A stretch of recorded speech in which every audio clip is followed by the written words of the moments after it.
between you two. Leading into this matchup, talk about how personal this was for you. At the end of the day, this opportunity was about myself. I could care less about him. He's just a person that I had to go through. When it comes to the beef and stuff, I don't really care. It's in the past. He's not relevant in my life. He's not relevant to my day-to-day life, my any-day life, really. Adds to it. I guess it did bring a little bit more excitement.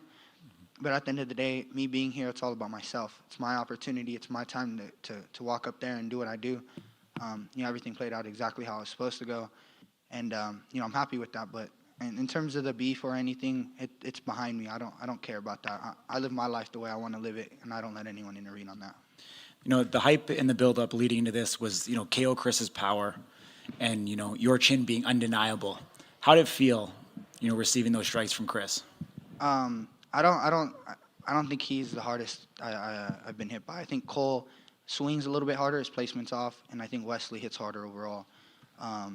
It was good. I'm not going to knock him at all. He does throw a good slap. I do think some of them were a little bit off. He was on the neck a lot. But at the end of the day, I knew my chin would hold up. I'm prepared for anything and all things. It's not the hardest I've ever been hit. It's not the hardest I'll ever be hit. I've gone through life, and that hits much harder than anything. Was there any strategy by going on one in round one? Yeah, honestly, I was really worried he was going to flinch, which, as we saw, he flinched damn near on every single one of them. He's all over the place. So the strategy going on one was to try to, catch him, in one spot before he started moving around and getting all anxious. Yeah, it wasn't a clean match by any stretch. Was it getting to you? Was it frustrating, kind of seeing how it was unfolding? Not at all. He could bring a fucking bat up there and hit me with that. It doesn't fucking matter at all. I'm there to eat whatever he has for me. All I care about is myself. That's all I care about when I'm up there. Make sure I'm in the perfect stance, take those blows the best I can, and deliver the perfect slap.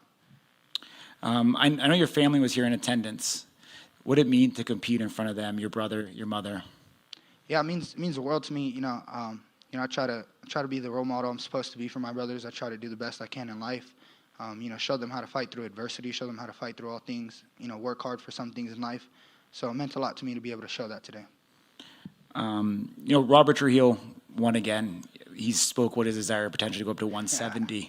I know you guys are friends. Rob's like my best friend. He knows damn well he's not coming up to 170. I could never slap that guy wholeheartedly and actually try to hurt him. I love Rob. I will say that Power Slap needs to get some more 155ers so Rob can get the belt that he rightfully deserves, because he's easily, pound for pound, one of the best, if not the best, in Power Slap. Congratulations. Thank you.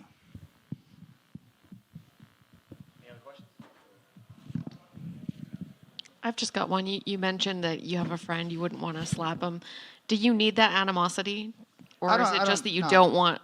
I don't need the animosity at all. The truth of the matter is, Rob, for those of you who don't know, Rob is an excellent MMA fighter with a career in MMA. I think he's going to go a long way, maybe into the UFC belts or whatever it is. Hopefully he gets picked up sooner rather than later. But I think Rob has a long, really good career in MMA, in the UFC, hopefully. And I don't want to take from that at all. I don't want to, add any slaps or brain injuries or anything like that at all. Rob's one of my best friends. He's been one of my best friends since we started this. So I just respect him too much to do that. All good? You were the main event of the first paid attendance with the crowd at Power Slap. You put on a show. How does it feel? Man, it feels great. Would have been amazing if I had just put him out on one. But, at the end of the day, I think the match speaks volumes of who I am as a person, who I am as a power slapper, striker. I've got the best chin in the sport. I'm here to stay. I'm going to win the war of attrition every single time. I'm going to get up every single time, and I'm going to come back stronger every single time. Now that you hold a Power Slap belt what do you foresee in your Power Slap career in the future? Yeah, I definitely want to, defend it. I'm sure the media knows that California has approved it for an event. I hope I can get on that card and defend on that card. It'd be amazing. I'm from California. I'd love to have all my people there. I'd love to have my city there. I definitely plan on defending it a few times. Further past that, I want to get into MMA. I want to go pro in MMA sometime in the next few years. And I want to continue growing, not just in Power Slap, but in life. I want to continue being a better person every single day. I want to continue growing as a human being. Congrats. Thank you. Hey, Nola, Matt McClellan, Knockout Radio. My first time in attendance here. We were at the NFL all day. We saw legends come through, Chuck Liddell, pioneers of the UFC where it was 30 years ago. And now here you are in the pioneer section of SLAP. Do you think about the future? Do you think about becoming an iconic, legendary figure in this sport? Yeah, that's actually wonderful you bring that up because, if you looked on the stage tonight, you'd see Forrest Griffin on the stage catching us. Forrest Griffin, he was winner of Ultimate Fighter 1. So it's amazing to, be a part of the sport at an early age, to help the sport grow. I was the coach on the last season, to help these other slappers grow and learn everything they can about this. And it's amazing to be a part of that. It's amazing to be someone who's pioneering something. And Manuel, congrats on the win. We've seen the different looks before. Was there any specific reason for the color today of the hair? Yeah, red is my color, if I'm being honest with you, but the red and blue just wasn't matching correctly for me. And purple is a color of royalty, for those of you who know. Purple is a color of royalty. Tonight I got crowned the champ. So, Congrats, man. That's what's up. And last for me, you got the family in town, Super Bowl weekend, all kind of stuff. We got the UFC fight night at the Apex. How do you celebrate with that new, belt around your waist? I'm going to celebrate at the gym. I'm going to get back home. I'm going to get back to work. I'm going to come back better than I was today, better than I was today, yesterday. I'm just going to continue to grow and learn. Excellent. Thank you, sir. Congratulations. Thank you. Yeah, congratulations. I got a question for you. You kind of broke him down over 5 rounds and won in a dominant fashion. Is that more satisfying than just getting like a 1-round knockout? My face would tell you otherwise, but absolutely, to win the war of attrition, to continue to grind it down like that, that speaks volumes of who I am as a person. I'll never quit. I'll never give up on anything, especially not myself. So to win in the 5th round by knockout is picture perfect. Thank you. All right, all good? One more. To be in that environment in the house and just, you've seen it over the years and it grew with the Ultimate Fighter, and now you see the first, again, live fans, Pain and Super Bowl weekend. What was that environment like? And now you see how the event grew, and I'm sure the numbers are probably the biggest they've ever been. How does that feel to be the main headliner? Man, it was awesome to look out into the crowd and, see some really recognizable faces, look down and see Dana and Travis Scott. It's pretty freaking crazy. To know that all these people are here to watch me is amazing, and I'm glad I was able to put on a show and, excite the fans. I can't wait for this sport to continue to grow and grow. Obviously we see where the UFC is today, I hope one day we can get there as well. Awesome. Thank you very much, guys.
Okay. Well. What's up, everybody? Dana. Performance of the night. Muniz, Trujillo, Vern, and Phillips. They all got $10,000. You know the gate. I already told you. I'm sorry you had to be squished next to Kevin Iole all night tonight. But thanks for coming, everybody. Talk to me. It was worth it. Thank to you. get squished in there. Can you just give me your overall thoughts of the event? It was a big night. It was a big night for us. We pulled a huge number. Rumble was just telling us that we're over 2 million already views. To put this into perspective, when you think about ESPN, we're on ESPN for a fight night. We do anywhere between 750,000 to 1 million viewers, right? And sometimes if we knock it out of the park, it's 1.2 million, 1.5 million.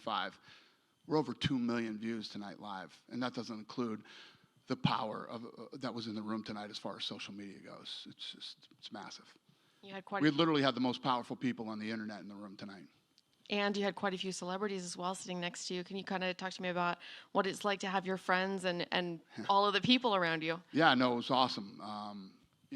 People that to have Brady, whom I have a great relationship with. Believe it or not, I wear Travis Scott's. I have like 300 pairs of them, and this is the first night that we ever met. And thank God he's really cool and funny and everything else. I don't want to have to go home and burn 300 pairs of Travis Scott's. When you meet people who you admire and they're worth your admiration, it's always cool. So, yeah, Travis Scott. I get the whole Travis Scott thing. Not just his shoes are cool. He's one of the funniest and coolest guys I've ever met. And you have a new champion tonight. Can you talk about the main event a little bit? Yeah, so as far as the live event goes, I mean, I've been talking to you guys about this since day one. My team, absolutely kills it when it comes to the production of the show. The in-house live event was good. My entire staff, everybody that did what they did tonight, put on an incredible event. The things that we can't control are the fights, and we're still at a place where, like the Sheena fight, Cataline is very green. So it was a foul, but you can see that she definitely has a future in the sport. Can you give us an update on Sheena's health at all? Yeah, Sheena's okay. Yeah, she usually does that to other people, and tonight it happened to her. But, I mean, she's such a huge superstar for us, and obviously everything she does is incredibly viral. Sean Strickland tweeted that there may have been something between him and Machine Gun Kelly. Can you talk to me about what happened there?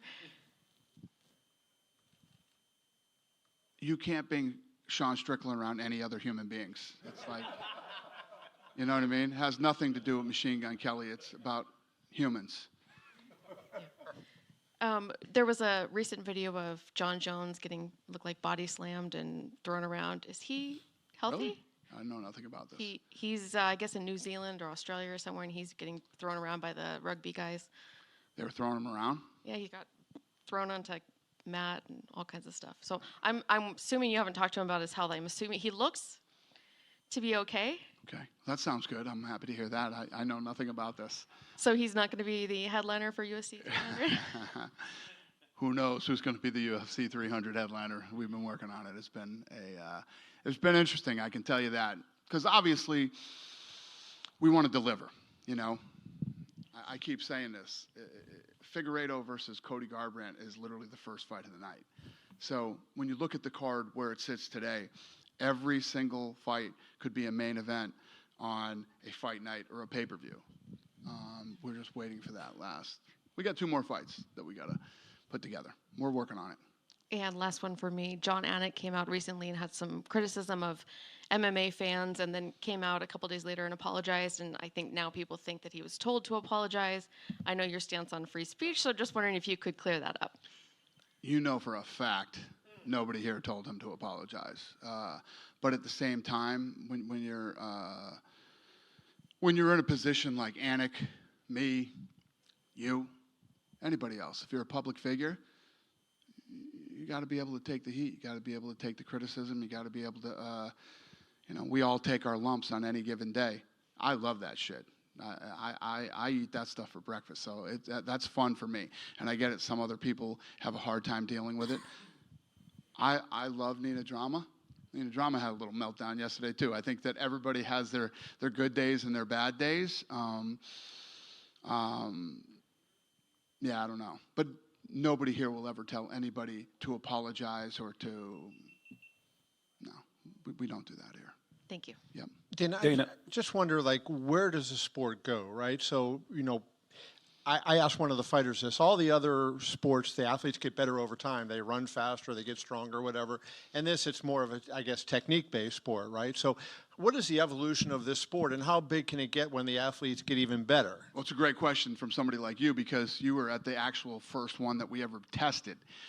So if you look at the difference between, when we tested it to where we are today, literally everything is better.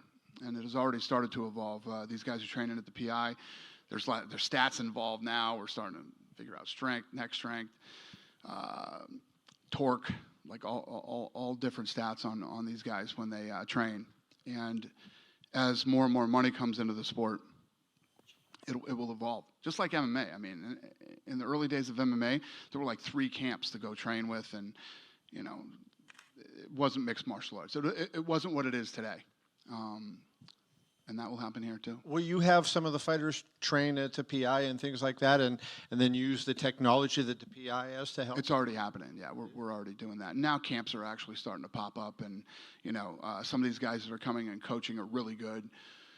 And yeah, there's so much stuff to announce with Power Slap that's going on right now, and you guys will hear a lot of it in the next couple weeks. Did Brady like it? It didn't seem like he stayed too long. Yeah, well, the problem is tonight they have these guys had Goodell had a party tonight, so everybody had to come in and hang for Power Slap for a while, then go to the Goodell party. But all these guys that are in the NFL they got a lot of stuff going on this weekend. So the fact that he even came by, couldn't ask for a better friend and a better human than Tom Brady. I love him.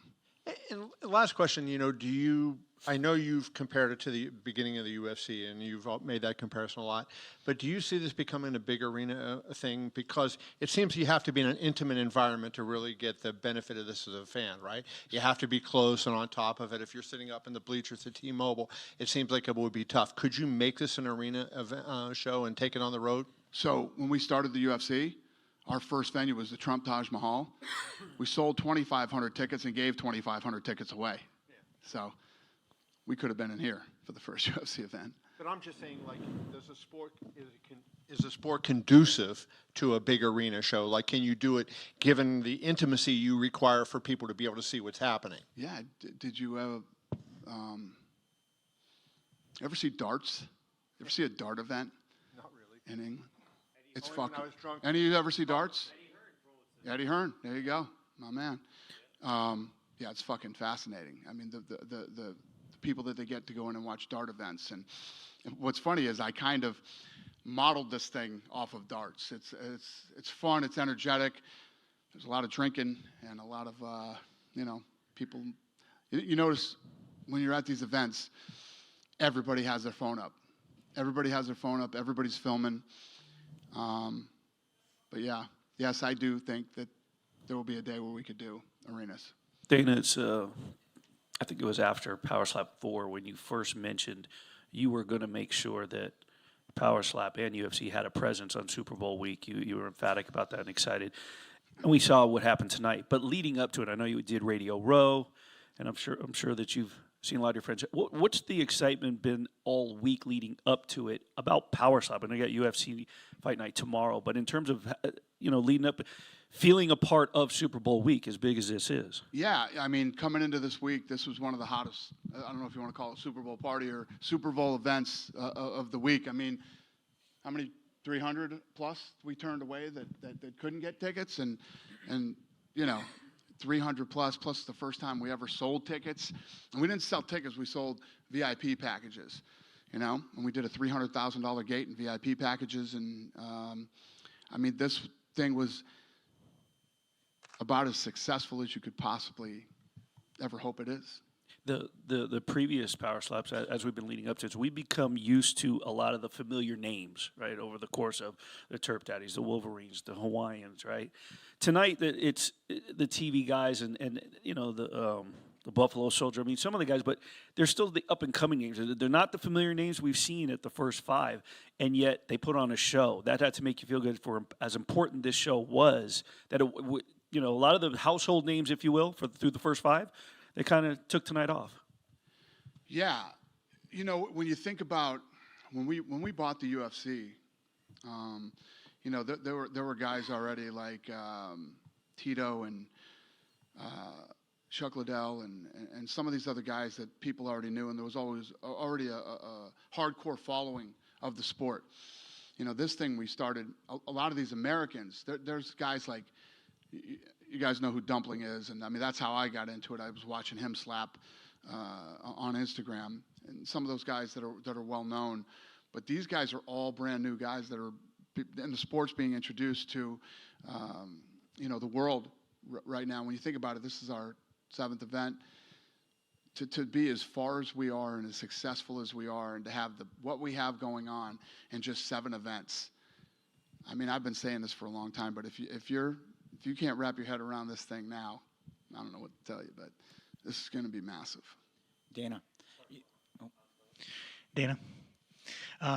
Very fun event. It was kind of sloppy, a lot of DQs. I agree. Does it kind of take the air out of the event when that happens? Well, it's definitely not. So what we did tonight is my team did a great job of controlling everything that we can control. And it's no different than the UFC. When they get in there, we have no control. They have to go in and they have to deliver. They have to train. They have to be right. So I don't know. I keep comparing it to UFC, but I don't know if you remember. It was UFC it was 33 when we came to Vegas for the first time. The worst fucking show in UFC history. Okay, it was our big coming out party. We had just got on. We were back on pay-per-view. We were in Vegas at the Mandalay Bay, and we went too long over the window, and the main event shut off halfway through. You couldn't fuck up an event more than we fucked up UFC 33. So if I had to compare tonight to that, this is all just part of the evolution. And we already talked. I mean, Frank Hunter and I were in the back talking about sloppy and things. And it's not just us, it's the commission too. We all have to get better, you know, and the fighters have to get better and things have to change. But, you know, even the last fight was sloppy and lots of fouls, but it ended the way you would expect it to end.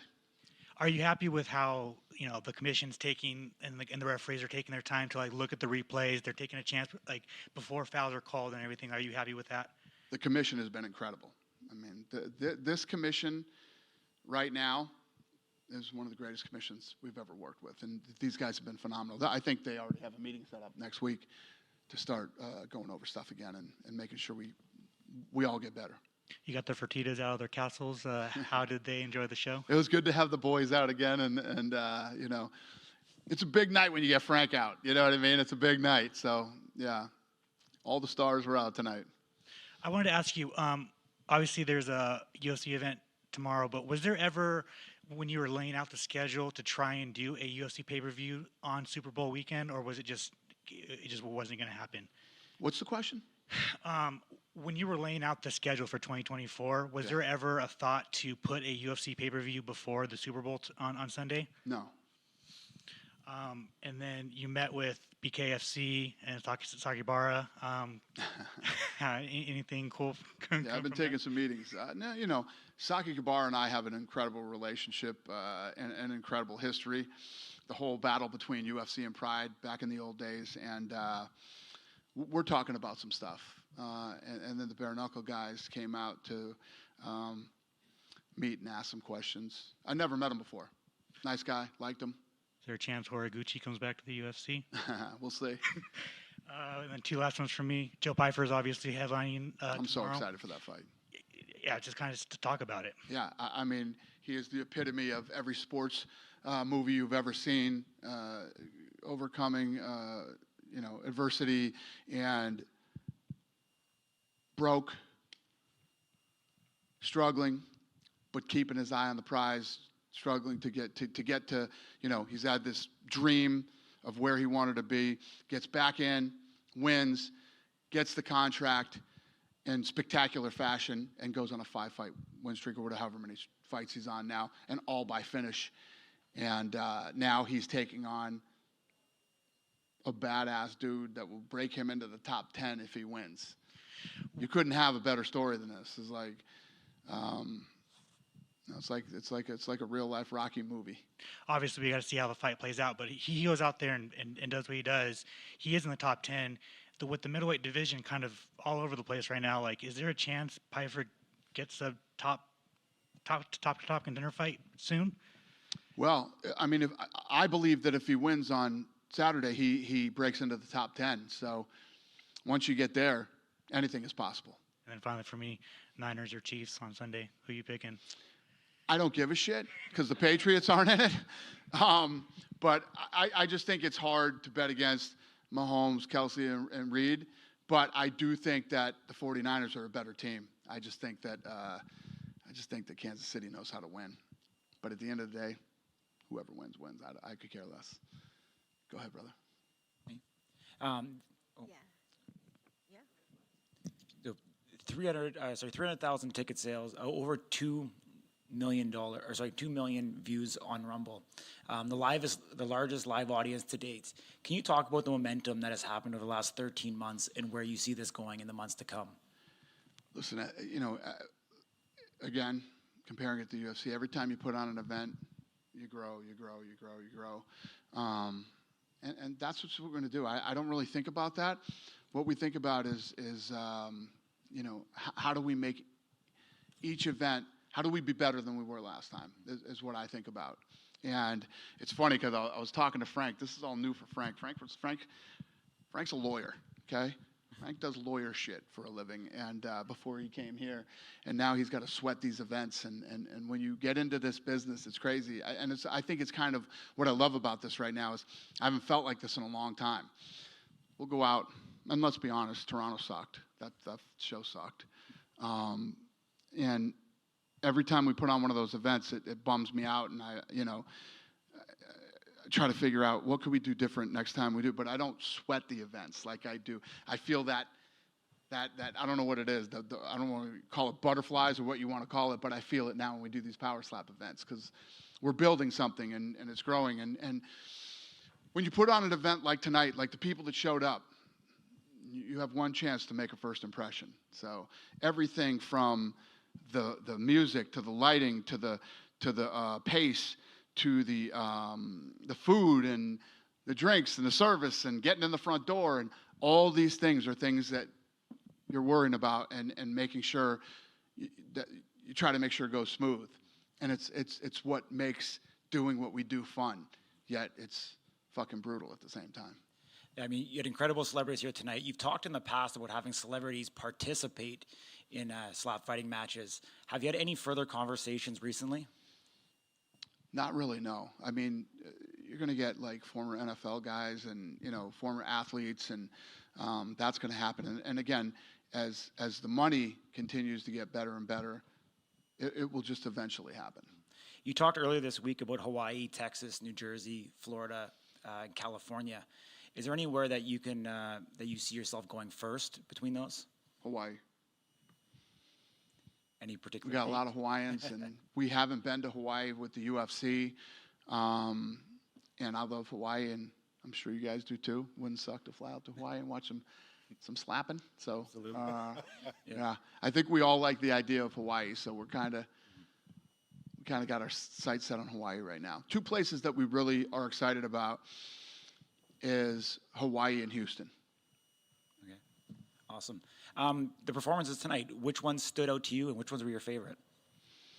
I mean, you'd have to go with I was so excited for the co-main event, leading up to this fight.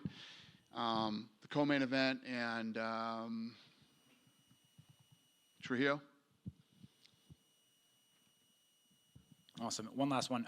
At the MMA Awards last year, Mark Smith talked about the potential of using neck guards and/or hand guards. Has there been any further conversation about that with the commission? About what? About using either neck guards or hand guards? No. No. Okay. Thank you. Cool. You guys don't want me Right to here. hide. So between Tom, Travis Scott, and MGK, they have about 100 million followers on social media. When did you first recognize the power of social media as kind of a marketing arm for UFC and now Power? Because many commissioners don't actually have a favorable relationship with social media, but you've embraced it. Well, what's funny is most of you don't know, but those are the three people that you know that were in the room. The rest of the kids that were in the room are the most powerful people on the internet. The most powerful people on the internet were in this room tonight that most of you don't even know. Kai and Speed and Aiden Ross are the three biggest streamers in the world. And they were in there tonight streaming. And the rest of the room was literally the most powerful people on the internet. So I saw this very early, and that's basically what this business was built off of. This business was built off the internet. Last question. So it's first Super Bowl being held in Las Vegas. You've been in this town a long time to see sports grow and the landscape really be diversified. What does it mean for not just your business, but for Las Vegas in general and the sports and business landscape to have this event? And what do you think about it coming back? No, I'm super proud as a Las Vegan. You know, I mean, if any of you follow me on Instagram, like I love this city so much. Like almost every night that I drive home, I film the scenic from the top of the freeway to my house, and I'm just like, I fucking love this city so much. We moved here from Boston in 1977, and when we moved here, the UNLV Runner Rebels were like the biggest thing on the planet. Like everybody in this city loved the Rebels, and just that alone, I think, showed what a big sports town this had the capability of being. So I talked to Roger Goodell today. So I was with Roger Goodell this afternoon. And I said, you know that this is where the Super Bowl should be every year, right? This shouldn't even go anywhere else. The Super Bowl, the World Series, the NBA Finals, and whatever else should be here like every single year. There isn't another city that can compete with this city. This is the greatest city on earth. All the big sporting, leagues are coming here now. They're going to have a fucking ping pong league here pretty soon. I mean, everybody is coming here. Baseball, basketball, soccer. I mean, they can't get here fast enough. Why? Because this is the greatest city on earth. We have the best hotels in the world. We have the best restaurants, the best entertainment, the best shopping. And, I was talking about this the other day. If you're from Boston and you're going to do an away game for the Patriots, you're going to Vegas. You're not going to Cleveland. You're coming to Vegas. You know what I mean? Sorry, Cleveland. I keep shitting on Cleveland, but That's okay. Keep it up. you're just the one that pops in my head. But this is the greatest city on earth. Just a quick follow-up. What was his response to you recruiting the Super Bowl back every year? I don't know how he took it, but he definitely didn't disagree. He definitely didn't disagree. This is the greatest city on earth, and it's the greatest sports town on the planet.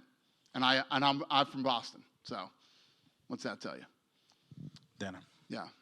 Sheena, she's one of the biggest face of the Power Slap, and she said before that she's planning to fight MMA this year, probably the first semester.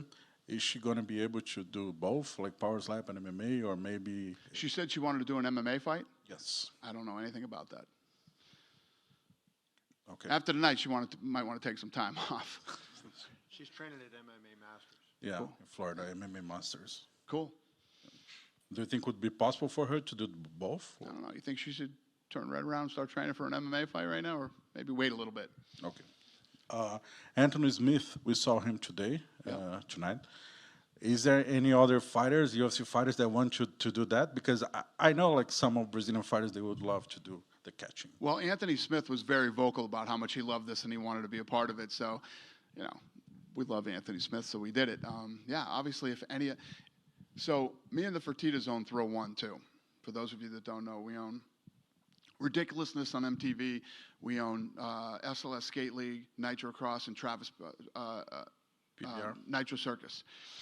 And Cowboy wanted to race. He wanted to be one of the racers in there, so Cowboy's in that. I got a bull in the PBR, and for whatever fucking crazy reason, no Cowboys can ride him, but Cowboy Cerrone wants to ride him. So that's happening in Dallas, Texas in May. We got a lot of fun shit going on. Obviously, these fighters, when they retire or if they want to do other things, we got a lot of stuff to do. You said Cowboy it's funny because during part of his career, you were kind of concerned about the things he was doing besides. Well, he doesn't have a career anymore, so. Yeah. I mean, if you want to ride Twisted Steel, who is like 33-3 against fucking cowboys who ride bulls for a living. He's a grown man. What am I going to do? Fair enough. So you had Travis Scott, Tom Brady, Charles Barkley. Who did like most of the Mets? Who liked it more? Yeah. Well, I haven't talked to Barkley yet, but you know, Travis Scott was going crazy during the event. Travis Scott was going crazy. Travis Scott. Any of you that like Travis Scott shoes and all that shit, one of the coolest guys you'll ever meet. He was fucking hilarious and a great guy, and yeah, I had a blast with him tonight. Awesome. Just to make it clear, you said before to Amy that you're going to announce 2 more fights for UFC 300? Yes, sir. So main event and co-main event or another one? Co-main event and another one. Perfect. Is there any date when you're going to announce or something? Well, listen, I'd announce it now if we had it. We've gone through a lot of crazy shit trying to put this fight together. So it's been interesting. No date. Awesome. ASAP is the date. Last one for me. Congrats on Kayla Harrison contract. Would you mind to give me your thoughts about how was the negotiation? And she's fighting 135, right? Like a lot of fans were surprised about that because she was fighting 155 and then 145. Yeah, we like to surprise fans. That's what we like to do. So I'm glad they were surprised. And yeah, obviously she's one of the best in the world, and you can't find out, can't know how good you really are unless you fight in the UFC. So she's going to get the opportunity to prove whether she is or not. All right, cool. Hey, Dana, John from Fight Dudes here. Congratulations on getting Power Slap officially sanctioned in the state of California. Thank you. Is there a city in California you'd like to go to first? We were talking about that. It's a great question. We were talking about possibly, obviously Southern Cal, go down to maybe San Diego or I don't know yet. We've kind of kicked it around, but the first 2 that we're really focused on right now are Hawaii and Houston is where we want to go. And as a Seattle native, I have to ask, when is a UFC coming to Seattle? Good question. I mean, we've got a lot of places that we haven't been to since COVID. Seattle's definitely one of them. I mean, it's a great market for us. It's always been really good to us. When we first went there and did our first event, I mean, we went back like 3 times in a row, I think, right after that. That's how good Seattle was. So we'll eventually get back to Seattle. Great, cool. And one last question. Do you always hit on 16? Do what? Do you always hit on 16? I'll check you out. Yes. Always? Unless the cards are goofy. I usually play by the book unless the cards are weird and I got a gut that I shouldn't. But yeah, I always hit on 16. What about 17? Would you go there? Do I hit on 17? Yeah. That's fucking hilarious you asked me that. So I was in a... I need some tips. This is awesome. So I was in a blackjack tournament a few years ago. The trophy is in my office, right? Yeah. Like, my blackjack trophies are like some of my fucking most prized possessions. When I die, I want them to fucking like lay me in there with the trophy. Yeah. So I'm in a blackjack tournament, and you had to pay $250,000 to enter that blackjack tournament. But because I was a celebrity, I didn't have to pay. So I made it to the last table, and I'm playing against all these guys. So we're going. So they set up the last table. 5 people go to the last table. And this guy, so there's a lot of waiting while so this guy comes up to me and says, "Hey, I'm a big fan, da-da-da-da-da." I'm like, "Oh, cool, thank you, blah, blah, blah, blah, blah." And he says to me, "You know how this works, right?" I'm like, "No, I don't understand. How what works?" He goes, "When you make it to the last table, we all split the pot." And I'm like, "Yeah, fuck that shit." Yeah, I'm not splitting the pot. I came here to win this fucking thing. These 4 people wanted to fucking murder me. I'm not kidding you. The tension in the room was so fucking crazy. It was unbelievable. So we start playing at the last. Now, they're all playing to beat me, okay? And I can't remember what I did. I can't remember what the move was, but one of the guys starts yelling, "He can't fucking do that. He put too many chips up or whatever. I didn't put enough, whatever." I'm like, fucking relax, all right? So I took the thing back. But I ended up hitting a 17, right? Because the guy over there had more chips than me. I said, fuck it. I hit the 17. I got the 4 on the 17. Let's go. Right? So I win, and I can't remember what the scenario was. This is a few years ago, but because that guy shot his mouth off, and you know who you are if you're out there watching this, you remember this. I won the tournament. Hell yeah. And literally nobody fucking said anything to me. My big fan just got up and fucking walked out. And I had this lunatic friend of mine that was there from Boston. He starts screaming, he's the greatest blackjack player in the history. And these people wanted to kill him. Anyway, fucking story's too long. But anyway, yes. All right, cool. I hit a 17 one fucking time, and I won the blackjack tournament. Yeah, it was a $250,000 winner-take-all blackjack tournament. I'll hit on 17 tonight. Don't do it. It's the fucking luckiest thing that ever happened to me. All right, thank you. All right. Good night, you guys. Thank you. Hey, Dana, real quick, Matt McClellan, Knockout Radio. Hey, so real quick, you talk about making a first impression. You have all the star power. You've got everything already in place, but the storyline tonight, you have Cole Young, whose child is going through a horrific scene. And You're right. And you've got fighters who are in each other's weddings 2 days before, 3 days before a competition. It feels nostalgic, like the UFC in the beginning was more of a family, put their differences aside. You're telling the story, you're making the personal connection, and I, being my first time here, was mesmerized by what I saw. I don't know why everybody's not standing up right now. The excitement of what you have right here is greater than anything I've ever seen in my life. Thank you, sir. And it's massive. It's so talk about how it got to hear from. So, thank you, and that's what we're going for. We believe too that we have this fucking lightning in a bottle, and you know, I believe that we're the best at putting on live events and creating the buzz and the energy and all that shit. All the bells and whistles that we can control until the fighters get in there. But tell them the story, like he's asking about the kid. About Cole? Yeah, so Cole's kid has I don't know the name of the disease, but she's got some disease, and he needs to give a piece of his liver to his kid to save his kid, and he pushed off that transplant for this fight to make the money to help all that. So he's going to go have that surgery probably this week or next week. It's unbelievable. I mean, the storyline. Exactly. And you know, there's a lot of people that shit on this thing and say whatever. These kids are making, a year ago, before I decided to get into this, these kids were doing this shit for free. You know what I mean? Or for fucking $100 and stuff like that. These kids are making life-changing money now. I was talking about with Pat McAfee the other day, Wolverine, and how it's changed his life, and a lot of these other guys now that are starting to quit their jobs and start to train full-time and take this thing serious. And you know, no matter what combat sport you're involved in, come from a rough life. You come from hardship. Guys who get involved in combat sports, and this is something that will change a lot of people's lives, not just in the United States, but around the world as we continue to grow this thing. So speaking of changing lives, I know Gary Breccia, your 10X doctor of health. We were talking to Ryan Phillips earlier. He talked about this as a mental game and discipline training and being able to control your sympathetic response.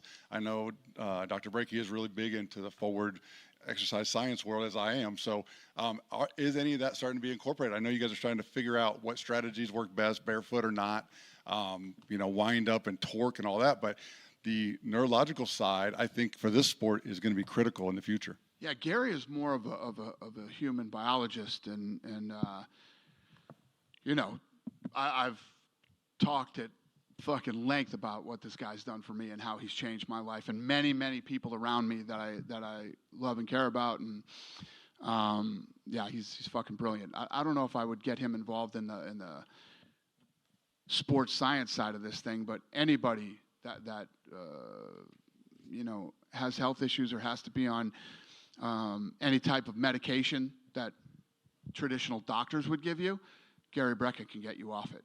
And last one, I was in Miami when you gave Randy the OG status of the UFC. He was there from the beginning. He supported you all those years.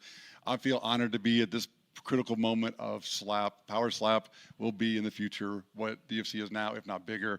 I'm a true fan, and so thank you for allowing me and Knockout Radio and Randy, obviously, to be a part of this. Thank you, brother. Yeah, and you're not wrong. Wait till we're talking in 3 years. Watch what we do in the next 3 years. And I was saying this in 2002 too. So Grand Slam. Yeah, it's very rare that I say we're going to do something and we don't fucking do it. Wait till you see the Sphere. Wait till you see the Sphere. Dana, from Puerto Rico, we love you in Puerto Rico. Thank you, brother. And thank you for all you've done for the sport. Authenticity, that's you. You Thank are you. authentic. Thank you. For the kids, for the youth, what's like your biggest advice for the kiddos growing up, man, seeing you growing up and like looking up to you? Ooh, that's a tough one. Listen, you know what I'm all about. I believe that, you know, I think that the world has become very soft, and you know, a lot of people bitch and complain about a lot of stuff. One of the great things about being in this business is what I was just talking about earlier, is that the people who are in this sport, whether slap or boxing or MMA, come from hard places, come from, you know, tough upbringings or tough backgrounds, and life is tough. The world is tough.